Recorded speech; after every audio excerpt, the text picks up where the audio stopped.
Hey there, everybody. Welcome to another episode of Classic Gaming Brothers. I'm Seth. And I'm Zach. And we are the Classic Gaming Brothers. Yeah, that's right. We are the Classic Gaming Brothers. Happy Thanksgiving? No.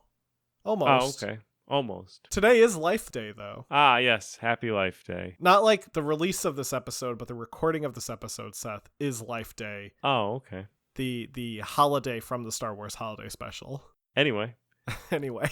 What have you been up to? What have you been playing? Well, Seth, recently I've been playing Age of Empires 4. Oh, fun. So Age of Empires is a real-time strategy game, or RTS. I'm a big fan of the series. The series has been going on since the 90s, and I play a lot of Age of Empires 2 with my friends. But the new game, Age of Empires 4, came out in October of this year, 2021. It was developed by Relic Entertainment and World's Edge as a kind of a joint venture, and published by Xbox Game Studios. The game is, I would call, really a return to form for the RTS genre. It really feels like you're playing classic Age of Empires, just with updated graphics. So far, I've only played the prologue/tutorial. I didn't think I would need to, so I tried to skip it, but I couldn't find a way to skip it. So I think you're just kind of forced to play the tutorial. But the tutorial goes over the basics of the game, which if you've ever played an Age of Empires game or a real-time strategy game, you're most likely familiar with the basic formula. You have to construct a base and then attack an enemy base while maintaining your resources and managing your resources. Right. And certain units are better versus other type of units. This tutorial will actually teach you, if you're going against archers, you might want to use cavalry versus slow-moving soldiers who will get killed by the archers. Right. So it does kind of give you some basic gameplay advice, stuff that you could most likely figure out if you're familiar with the franchise or the genre. But if you're not, if you're a newcomer to the genre, which considering there haven't been a lot of traditional real-time strategy games of this nature in the recent years, there probably is going to be a lot of new fans. I definitely think having this tutorial is a helpful and beneficial element. I will say that, again, I've only played through the tutorial. I played through part of it today, so I haven't really gotten to the actual campaign, but I do like what I've been playing so far, so I'm definitely excited to get back into it again. I also haven't officially bought the game yet. I've been playing it on Game Pass, and for those who don't know, Game Pass is a subscription service where you can get games every month or so that you can just play. I was gifted some time in Game Pass from a friend of mine, so I'm kind of just messing around in it while I have it. If you're interested in real-time strategy games, check out Age of Empires 4. If you don't really want to pay full price for the game, again, it just came out, so it is a like $60 game. You might want to even consider Game Pass for something like this. It's $15 a month, and you can stop at any time. Not that we're promoted by Game Pass, so this isn't an ad. It is a potential way to demo the game. If you want to just try it for a month or two, and then you realize you don't like it, you can always cancel Game Pass and not pick it up again. What about you, Seth? What have you been playing? Well, I've been playing I played a very appropriate game to our episode, and I played Street Fighter 2 Special Champion Edition for the Sega Genesis, which was released back in 1993, and I was confused, and I thought I was playing Super Street Fighter 2 for the Sega Genesis, not Street Fighter 2 Special Champion Edition. I really wanted to see Zangief dance with Russian President Gorbachev, but that doesn't happen in Special Champion Edition. That only happens in Super Street Fighter 2. But anyway, I beat Street Fighter 2 with Zangief by being Russia's greatest wrestler of all time. Nice. And I won't really talk more about it because, fun fact, this episode is entirely about Street Fighter. So if you wanted to hear more about my recently played, don't worry. We have an entire episode dedicated to my recently played. Yeah, stay tuned because we're gonna get right into it. I did want to thank one of our listeners, Ace, for writing into the podcast and requesting this particular episode. And we hope that you enjoyed this episode, Ace. Thank you, Ace. This is a great topic. I'm surprised we actually haven't covered it before. So I know we talked about Mortal Kombat, but we haven't talked about Street Fighter. And I think we did talk about like fighting games a bit, but I remember we brought it up when we were talking about unreleased games, and we went over how one of the versions of Street Fighter 2 ended up getting leaked and then bootlegged, and we got into a whole conversation about all the versions of Street Fighter 2, which we're going to get into that conversation again today. But before we get started, we'll talk about our memories with Street Fighter. So, Seth, do you want to go first talking about your memories of Street Fighter 2? Or Street Fighter in general? I mean,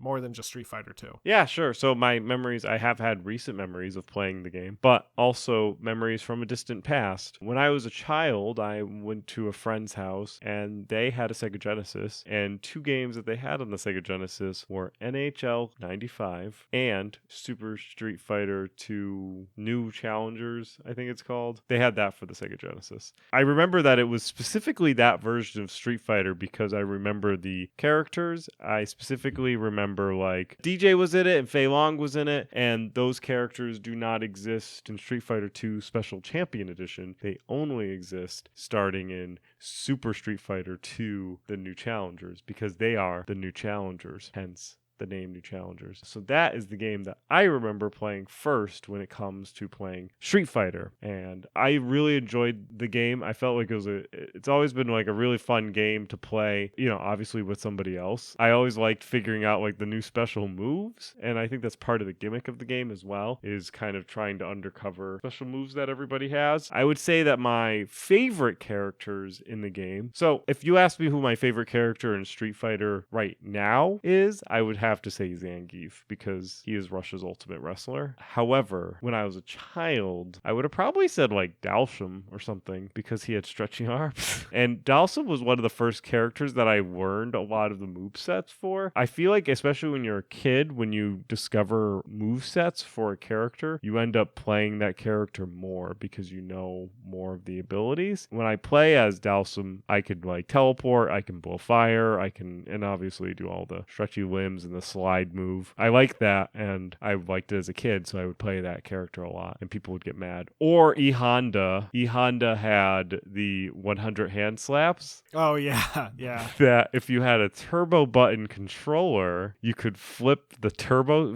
we had like a turbo switch button, and you could switch the turbo to on, and then just hold down the punch button, and he would like auto move into doing the 100 hand slap, where the 1,000, I think it's 100 hand slaps, and then Chun-Li has the 1,000 leg kicks or whatever. But yeah, so I also thought that was funny, where you could just play as E Honda and hold down like the heavy punch key, and then you can like slide across the stage doing your 100 hand slaps. People didn't like when that happened. So those are my particular memories of playing them. Zach, what are your memories of Street Fighter? My first memories of Street Fighter in any form comes from playing Super Street Fighter 2 The New Challengers, also for the Sega Genesis. We actually got a copy that we got from a family friend who gave us a lot of their games at one point, and we had a copy of this game. I remember playing it, but I don't remember being any good at it. I think like Seth, I also preferred playing as Dalsum because he had stretchy arms. I also liked playing as Vega because I thought he was cool because he had like knives on his hands. Yeah. Like Shredder, Wolverine. He's like a combination of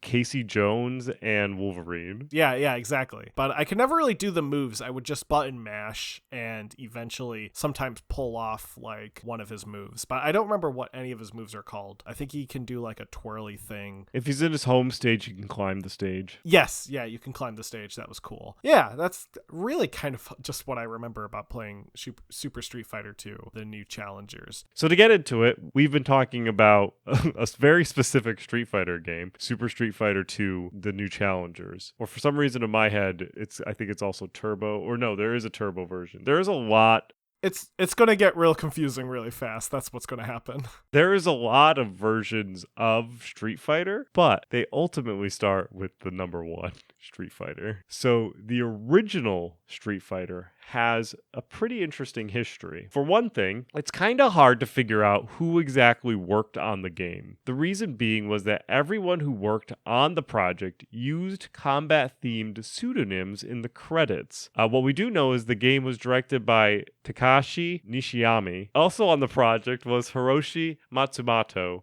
who came up with the initial planning of the game. Now, these two guys and their team worked for Capcom. Capcom was a company originally founded in 1979 by Kenzo Sugimoto as a manufacturer and distributor of electronic games. At this point, it was under the name of IRM. Yeah, we briefly talked about Capcom when we talked about Resident Evil, but one thing we didn't mention was that their name actually comes from the words capsule computers, which is a cute term that they came up with to refer to their arcade machines. So when you played a Capcom arcade machine, you were playing a capsule computer, a Capcom. Capcom had early popularity due to games like 1942, Commando, and Ghosts and Goblins. When it comes to Street Fighter, Takashi Nishiyama came up with the idea after he had worked on a game called Kung Fu Master for the company IREM. In Kung Fu Master, there are a number of boss fights. Nishiyama envisioned a game where you only fight in these boss fights, and there isn't any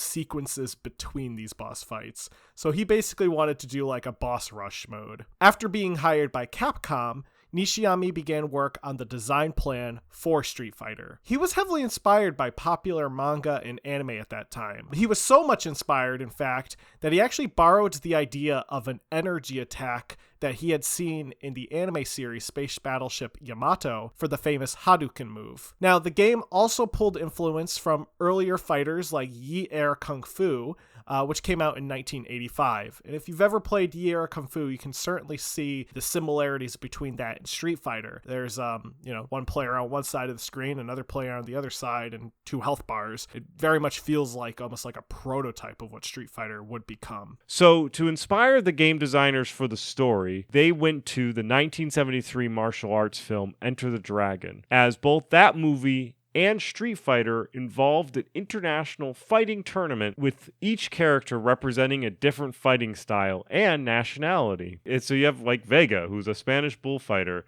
and E Honda, who's a Japanese sumo wrestler, and Zangief, the greatest Russian wrestler.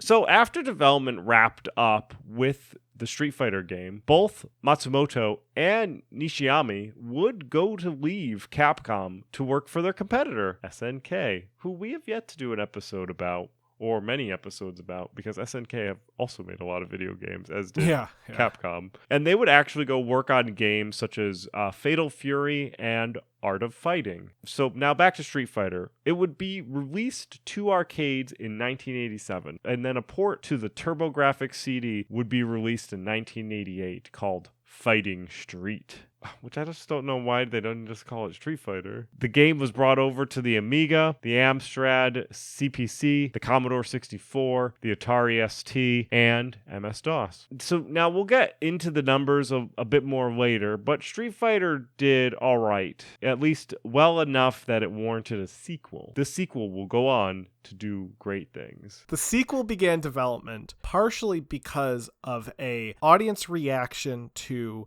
a different version of the Street Fighter cabinet. Now, there were 2 versions of the cabinet that were made. The original version used punching pads, which were pads that you had to physically punch on the cabinet in order to interact with the game. This was innovative, but also kind of dumb, because something that I heard was that, and this was just from anecdotal stories, I don't know how prevalent this was, but from anecdotes I've heard, people would go to the arcade, even in the 80s, and these pads would already be worn out. So you would go and you'd punch the pad and you would hurt yourself. Almost like a game within itself, right?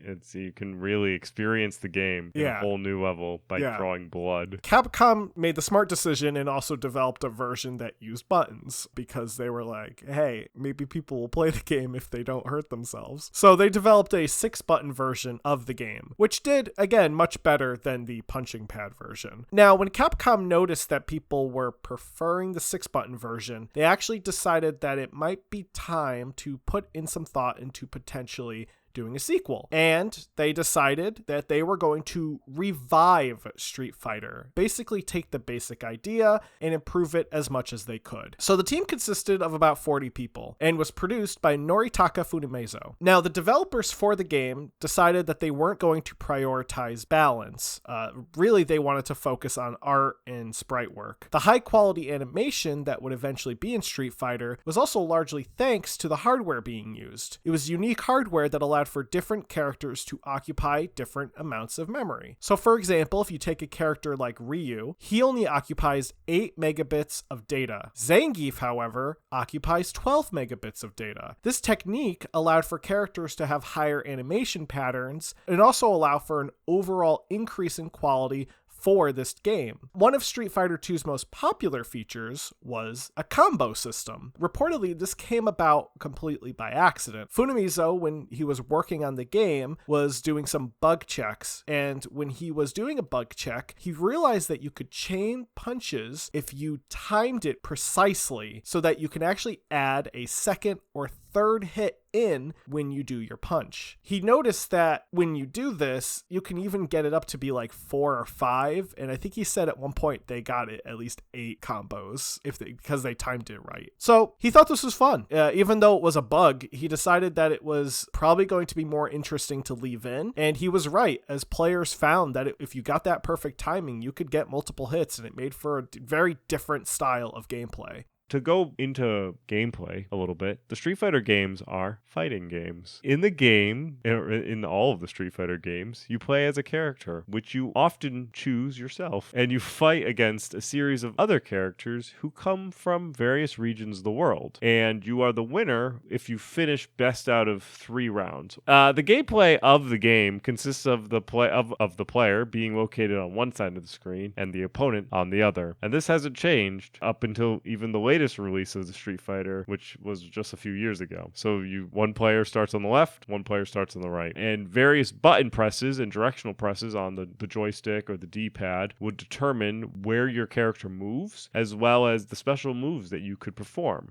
Generally, the characters are locked in a 2-dimensional plane of existence. They can go forwards, backwards, up and down. There are very few instances in interacting with the background. We talk about how Vega can actually climb the background. There are destructible elements that are in Street Fighter 2, where if you hit a character into a statue or a crate, it'll break. Though if these buttons are pressed in the right direction, the character would perform a special move, such as Ryu's Hadouken or Fireball is performed by pressing down quarter circle forward punch. And if you perform it correctly, the character will toss a blue ball of fire at their opponent. Hadouken! There was one where you can do a Shoryuken, which is the uppercut, which I believe is like it's like forward circle, like going towards the enemy instead of circle back and pushing punch. Shoryuken! I personally could never remember the special moves. However, I usually can do Hadoukens, and I'm good at doing them and this is the stupidest thing, in Smash Brothers Ultimate. If you play as Ryu and you perform a Hadouken, like an actual using the method, Ryu will toss a Hadouken that is stronger than his like neutral B attack.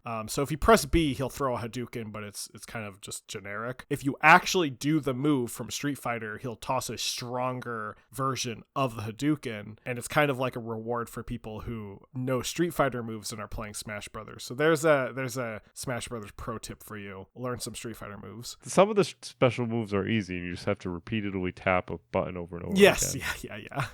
Like Ihan does 100 hand slaps. Which is why it's great when you're button mashing. In the first game, you control a young Japanese martial artist by the name of Ryu. Ryu has a rival whose name is Ken. Fun fact about Ken, so in Street Fighter 2, they end up giving Ken the name Ken Masters, and the reason he is called Ken Masters is because when they were marketing the game, they were very worried about being sued by Mattel because Barbie's boyfriend is named Ken Carson. So they decided they were going to give Ken a last name for Street Fighter. So they called him Ken Masters, so he couldn't be confused with Barbie's Ken. Even though he is a blonde, blue-eyed kind of guy. it looks nothing like Barbie Ken.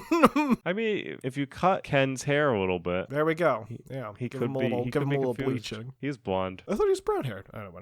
Whatever. No, Ryu's brown hair. Ken and Guile are brown. No, I meant Ken blonde. the toy. I meant Ken the Barbie toy. Oh, I just know what the fictional man on the TV is. But yeah, for those who want to picture these characters, Ryu, he wears a like martial arts gi. He has dark hair, and Ken wears usually like a red or an orange gi and has blonde hair. In Street Fighter 1, again, Ryu's rival is Ken, and something I actually wanted to include here is that when you in the game you primarily play as Ryu, but if your opponent, the second player, plays as Ken and beats Ryu, they will then play the rest of the game as Ken. Oh, that's fun. Yeah, it is fun.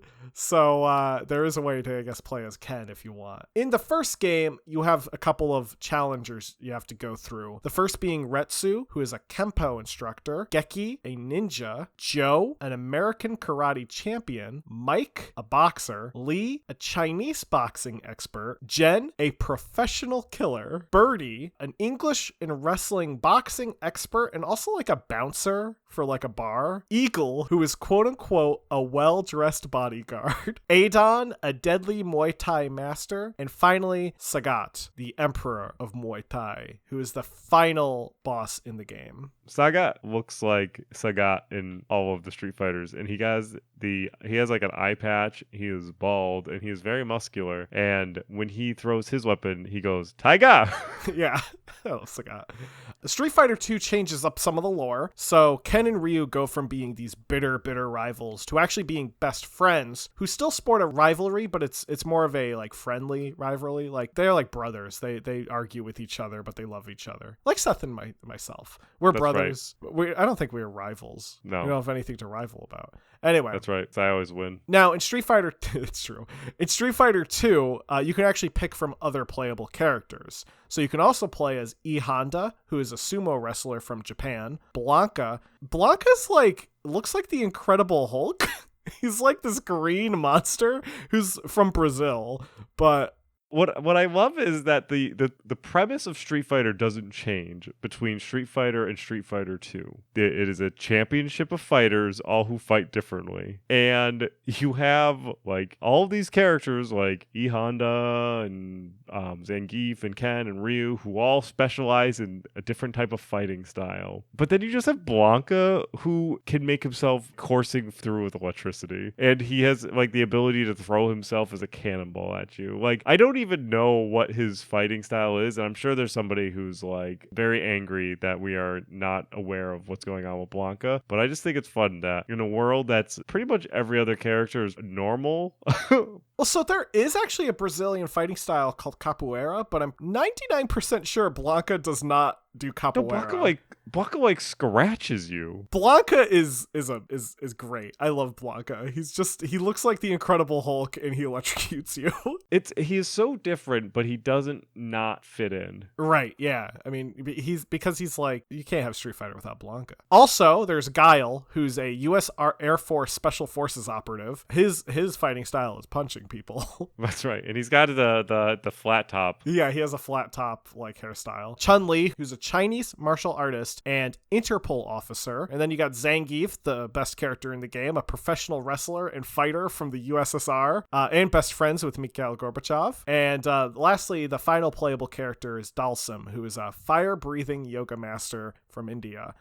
Probably not a super sensitive character in terms of like political correctness, but he's fun because he has stretchy arms. There are 4 computer characters who are the 4 heavenly kings of Shadowloo, which are the big bad in Street Fighter 2, and those are Balrog, who is an American boxer, Vega, a Spanish bullfighter, Sagat, who's from the first game, like, and is apparently emperor, but works for the mysterious M. Bison, who is the leader of the criminal organization of the Shadowloos. They are in that order of importance to M. Bison. So Balrog is the lowest guy on the totem pole, and Sagat is the second behind M. Bison. Being that he was an emperor in the previous game, that kind of feels like a downgrade to being like lieutenant.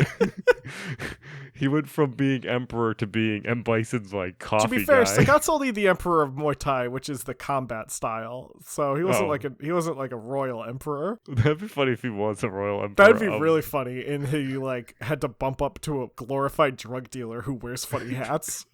That's it. It's like the fall of Sagat. That'd be some great fan fiction right there. Now, what's actually fun is in Japan, Balrog, Vega, and M. Bison all have their names swapped around. In Japan, Balrog is actually known as M. Bison, Vega is known as Balrog, and M. Bison is known as Vega. And the reason for the swap was because there was a concern that the American boxer known as M. Bison may be easily confused with the real-life American boxer Mike Tyson. So, all the characters had to be swapped around. And the M is, some Street Fighter instances, the M stands for Master. Master Bison. I like to pretend the M still stands for Mike. Well, that's what they say in Japan. The M stands for Mike. Nah, I know, but I like to pretend M. Bison in the US is also just Mike Bison, but he's just a dude with a funny hat.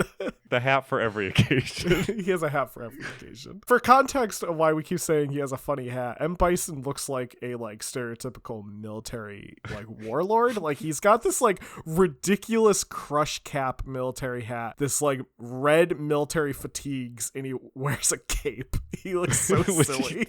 Which he throws in the beginning of every combat. Yes, he throws his cape off, and one of his special moves is he comes swirling at you, and he's covered in electricity as well. Like, the four heavenly kings of Shadowwu are some interesting... Vega has, as described earlier, a mask, Wolverine claws, and has, long hair, and, he's supposed to be very pretty and stuff like that. Yeah, he actually... I think he wears his mask because he's so beautiful. I think that's a plot point, is he wears a mask because he doesn't want to distract his opponents. Balrog is just a ripped dude with boxing gloves. Yeah. His shirt is ripped. He's just a very muscular guy with boxing gloves. And I wouldn't say there's a lot to Balrog, really, beyond having a pretty cool name. Maybe he would bite people's ears off, I don't know. No, I think he has a move that, actually, no, maybe that's Zangief does the biting. No, Zangief throws you into his crotch and power slams you into the ground. No, Zangief also can grab you by your head and just bite you. Oh, yeah, he just eats you. Yeah, or he squeezes your head. Before we get into the legacy and the numbers and stuff, and before we leave the actual characters, I want to touch upon Shenlong. So, in the original release of Street Fighter, there was a mistranslation that suggested a mysterious character was either hidden in the game or being alluded to. Basically, sometimes Ryu would say, you must defeat Shenlong to stand a chance. Shenlong in this instance is actually a mistranslation of his move, the Shoryuken. The actual translation should have read, if you cannot overcome the Shoryuken, you cannot win. But when the localization was happening, there was a mistake made, and it was left in as Shenlong. Electronic Gaming Monthly, in their infinite wisdom, decided that they were going to capitalize on the potential rumors and this mistake by publishing a how-to guide on how to unlock Shenlong on April Fool's Day. And a lot of people took it seriously, despite the obvious indication that this was a joke, including the fact that the writers of the article were all puns and stuff like that. It was obviously fake, but people took it seriously to the point where Capcom would actually get involved in the sense by eventually adding characters, Akuma and later Goken, into the Street Fighter games. Akuma being probably the most directly related to Shenlong in terms of how to unlock him, and Goken being this reference to the lore of Shenlong, which was Shenlong was supposed to be this teacher to Ken and Ryu, and he was their former master and stuff like that. Shenlong is also referenced by name in the comic book adaptation of Street Fighter from Malibu Comics, which sounds like something that Zach and Seth need to keep their eyes out for the next time we go comic hunting. Yeah, for sure. I think that the April Fool's joke though, did lead to Capcom wanting to do hidden characters, though, which... Yeah, I think Capcom realized that it wasn't a bad idea to have hidden characters that were locked behind even kind of like ridiculous standards of like you have to beat the game without taking any hits or something like that. What that does is incentivizes players, and these are arcade games. I mean, yes, there were home console versions, but if you wanted to unlock these characters, you had to put in the money, and Capcom was all about the money. So that's right. And we can get to that money. The original Street Fighter arcade cabinet with the punching pads was not successful at all. It sold about 1,000 units. They created the 6-button version, and that ended up selling 50,000 units, which is significantly more than 1,000 units. So then they were like, this is an idea. Oh, people like buttons. Instead of bleeding at an arcade, they'd rather push a button. In Japan, it actually slowly climbed the charts, and by January 1988, it hit number 1 in Japan's highest grossing arcade cabinets, according to Game Machine. In the US, the game would only ever peak at the number 10 spot in December of 1987 and would go down from there. So it was much more popular in Japan than it was in the US, but here comes Street Fighter 2. Street Fighter 2 would fare much better across all the releases of the game. And this game has been released from 1991 to 2017. They would ultimately ship 20,815,000 copies of the game. And that, not bad at all. That's a lot of money because each of those games did not ship for $1 for sure. So 20,815,000 was divided up among many different iterations of Street Fighter II. The original Street Fighter II World Warrior moved 60,000 cabinets worldwide. The Street Fighter II Champion Edition that would come out in 92 moved 160,000 cabinets. Then Super Street Fighter II on the arcade moved an additional 100,000 cabinets. The SNES would see a combined movement of 12.4 million units, of which 6.3 was the Street Fighter II The World Warrior, another 4.1 of Street Fighter II Turbo, and Super Street Fighter II would have sold 2 million units. On top of that, it was released on the Sega Genesis. There would be another 1.6 million units moved on the Sega Genesis of combined Street Fighter II Plus and the Special Champions Edition. So the one that Zach and I owned and the one that we did not own. And then from 2006 to 2017, they would move 6.4 million units of Street Fighter II through the PSP, the PS3 and 360, the Switch, and the SNES Classic. 5,280,000 units would be shipped for the Super NES Classic Edition of Street Fighter II, which ultimately says that nostalgia sells. As you can tell from these numbers and the fact that sequels and such were made, Street Fighter was massive. The second game especially was massive. So you might have heard Seth and I refer to different versions of Street Fighter 2. Well, let's talk about those versions now, should we? Street Fighter 2, the original Street Fighter 2, was soon followed up by Street Fighter 2 Champion Edition. This version was stylized in the arcades as Street Fighter 2 Dash, and by Dash, I mean there's this massive apostrophe on the title screen. So it's like Street Fighter 2 apostrophe, but you say Street Fighter 2 Dash. This was launched in arcades in 1992 and also ported to many home consoles such as the Sega Genesis. The main change was that it made the 4 Heavenly Kings of Shadowloo now playable characters. It also added mirror matches, so now you could actually fight an opponent playing as the same character as yourself. You could have Ryu versus Ryu, Ken versus Ken, Zangief versus Zangief.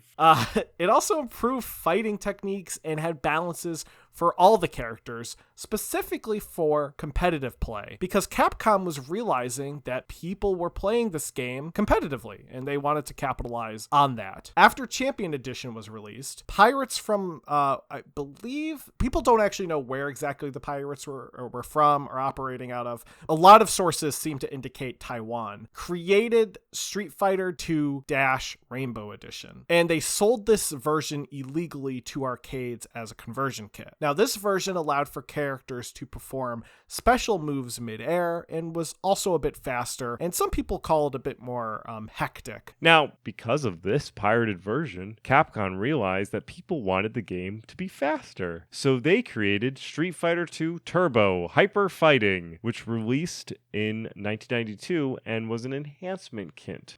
This added faster playing speed, and it also improved balances. Following this was Super Street Fighter II The New Challengers in 1993. This introduced Fei Long, a Hong Kong movie star, Cammy, a 19-year-old female special forces agent, DJ, a musician from Jamaica, and T-Hawk, a Native American warrior from Mexico. Super Street Fighter II Turbo released the following year in 1994. This version introduced a further new gameplay mechanic such as super combos and air combos, and also introduced the secret character of Akuma, who was based on the Shang Long rumor. You could play as Old Rio, Old Sagat, also Akuma.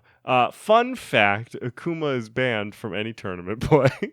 I'm not surprised because he's a broken character. He has a Hadouken that pretty much takes away 20% of the person's life, and also just can spam it so that they immediately die. Sounds like a character I would like to play. After this, Hyper Street Fighter II The Anniversary Edition came out in 2003 in both the arcades and on the PlayStation 2. This version was designed to commemorate the 15th anniversary of the series and is a modified port of Super Street Fighter II Turbo. Following this, in 2008, an HD version of the game was released called Super Street Fighter II Turbo HD Remix, which also released on the Xbox Live Arcade and the PlayStation Store. And finally, Ultra Street Fighter II The Final Challengers came out in 2017 for the Nintendo Switch, and it's an updated version of Super Street Fighter II Turbo with high-definition art and improved mechanics. I think you can also switch to the pixel art of the style of the original game. But beyond all of these versions, we also received various sequels, the first being Street Fighter Alpha, which spawned its own series of games in 1995. Then they went back to the numbers, and then there was Street Fighter 3 in 1997, Street Fighter 4 in 2008, and Street Fighter 5 in 2016. There have also been various versions of Street Fighter 3 and Street Fighter 4, because there's a lot of Street Fighters out there. And boy howdy, if you think it stops there, you are wrong. The series has been a multimedia franchise, and spin-offs, crossovers, animated films, animated shows, live-action films, comics, and more. There were even video game adaptations of the movie, which look a lot like Mortal Kombat, except without the blood. Yeah, they do. With there's the game, the Street Fighter, the movie, releasing in arcades in 1995 and on home console that same year. Though the console version is an entirely different game and is not a port of the arcade. But what's nice is throughout all of these Street Fighters, the Hadouken and the Tiger all sound the same. Now, and basically at the end of what we're saying is Street Fighter is a huge universe. We could keep talking about it and go into the specific characters. They too, like Mortal Kombat, added more and more characters because why not? Street Fighter also crossed over with other Capcom franchises, including Tekken, and I think they were in Marvel vs. Capcom. Yeah, well, so originally it was, I think, Marvel vs. Street Fighter, and then it became Marvel vs. Capcom. Marvel vs. Street Fighter, Marvel vs. Capcom, Street Fighter versus Tekken. There's a Mega Man X Street Fighter where you play as Mega Man, and instead of Robot Masters, you fight Street Fighter characters. Yeah, Capcom. You can buy little die-cast figures of the Street Fighter characters. Pretty much, you can if you have a Street Fighter character that you like, you can have it in every medium possible. But I think that's enough of Street Fighter for now. Maybe we'll come back and visit Street Fighter later. And thank you, Ace, for writing in to let us know about the Street Fighter. We will put your name into the raffle and we'll see if you win. We will, at this time, move on to our buy, wait, pass as we wrap up this episode. So, as you all know, the buy, wait, pass is a little different. I describe a game to Zach. He doesn't know what game I'm going to describe. I'll let him know the name of the game. He will look it up and he will decide whether he wants to buy, wait, or pass on it. And then he will do the reverse for me. And maybe one day we'll get the same exact game. Zach, I'm going to go first. All right. So this game actually is already out. Came out back on October 28th, so it's available for purchase. And you're going to be on a train, but you do have to run away from a weirdo and solve puzzles and perhaps become friends with those who have passed and make sure that you do not pass as well. I'm interested. The game is called Subway Midnight. And now we're going to cut away and Zach will spend some time looking the game up.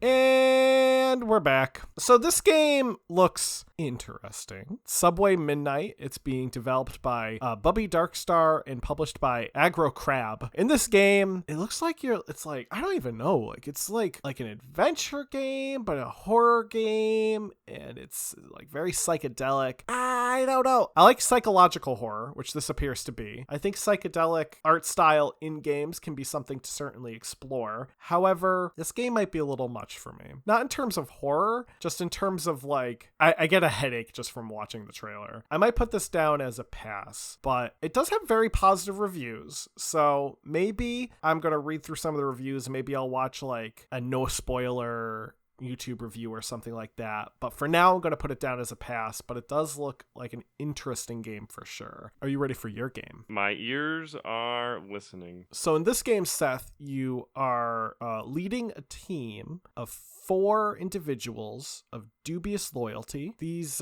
individuals mostly obey orders, and it's inspired by classic CRPG games. Are you interested? Sure. What's the name of the game? Paranoia. Happiness is mandatory. Now we're going to cut away and I'll do some research.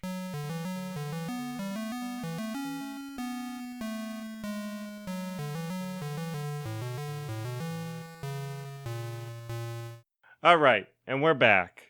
So I don't know if Zachary knew this when he saw this, but this is actually based on the pen and paper game Paranoia, which is a game that is fun. Everyone plays as you all work for this computer. So you're all supposed to work together on solving a problem. And it could be a very simple problem. Like you need to go get something. And everyone has their own agenda. And so you're paranoid about everyone else with you. And there's this thing called the computer that is like kind of like the overmind kind of thing. It's just like the computer knows everything. And you want to like serve the computer, but not everybody wants to serve the computer. And there's all sorts of like everyone's got like a secret little agenda to themselves to win the game for themselves. So I think them taking Paranoia, the tabletop game, and translating it to a PC game is fascinating. I am actually very excited to see that because I'm a big fan of the tabletop game Paranoia. I think that it's a lot of fun. It's a really good game to like one shot and be done with it in like literally like a 4-hour session or something like that. You could play extended. I've only played the game a couple of times in my life and they've always been short one shots. But yeah, so I'll probably buy this when it comes out. So yeah, Paranoia, happiness is mandatory. And I know that some people who listen to this podcast may be interested in this game as well, if they listen to this particular episode. That's going to be it. To wrap everything up, you can find us and listen to us on any podcasting app available. You can contact us by sending us an email at classicgamingbrothers@gmail.com. You can also find us on social medias. Facebook, Instagram, and Twitch are all Classic Gaming Brothers. Our Twitter is CG Brothers Pod. Give us a follow. If you want to support the pod, give us a rating on iTunes or on whatever listening app that you listen to. That really helps with driving people to find the episodes, which then drive more listeners. We also have a website you can check us out on, which is classicgamingbrothers.com. And that's it. Zach, did I forget anything? Don't play games like my brother. And don't play games like my brother. I've been Zach. And I've been Seth. And we've been the Classic Gaming Brothers. That's right. One game we didn't talk about was Street Fighter 2010, the final fight for the NES. This is a side-scrolling action platform game where you fight robots and shoot lasers out of your hands. Do you say Tiger!